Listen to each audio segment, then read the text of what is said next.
Class 7-এর lesson 4-এর the beauty and the বিস্টের দুটো রাইটিং কমপ্লিট করব। ওকে, ফার্স্টে একটা রাইটিং কমপ্লিট করছি। অ্যাক্টিভিটি 13-এর এ, পেজ নাম্বার 42-তে দেখো একটা রাইটিং আছে।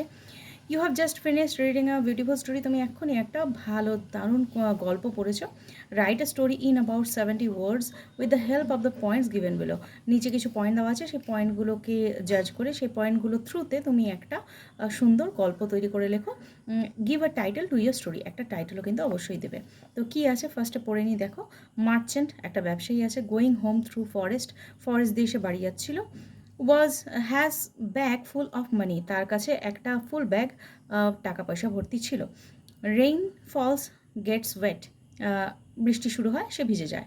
কার্সেস দ্য রেইন। সে ভগবানকে বিভিন্ন রকমের বাজে কথা, কটু কথা বলতে শুরু করে দেয়, যেহেতু বৃষ্টিতে সে ভিজে যায়। এ রবার কামস। তখনই সেই মুহূর্তে ডাকাত আসে।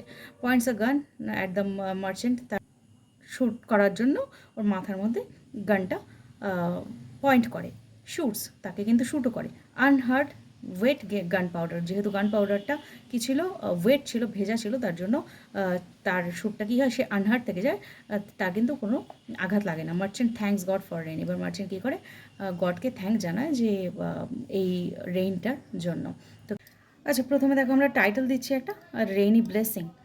তারপরে আমি গল্পটা শুরু করছি। আ merchant was going home through a forest with a bag full of মানি। একটা টাকা ভর্তি ব্যাগ নিয়ে একটা মার্চেন্ট কী করছিল, ফরেস্টের রাস্তা দিয়ে বাড়ি যাচ্ছিলো। Suddenly it began to rain heavily.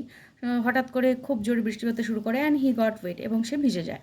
Annoyed he curse the rain for ruining his journey. যেহেতু বৃষ্টির দ্বারা সে প্রচণ্ডভাবে কী হয়েছিল, তার যাত্রাটা ব্যাহত হয়েছিল, তার জন্য প্রচণ্ড সে অ্যাংরি হয়ে পড়ে বা অ্যানয়েড হয়ে পড়ে, বিরক্ত হয়ে যায় এবং বৃষ্টিকে কার্স করতে শুরু করে দেয়।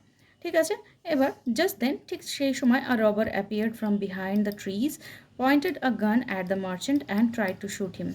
এরপর সে তখনই কী হয়, গাছের ঠিক পেছন থেকে একটা রবার বা ডাকাত চলে আসে এবং কী করে, সে পয়েন্ট করে, গান পয়েন্ট করে মাথার ওপরে, তার মাথার ওপরে তাকে শ্যুট করার জন্য।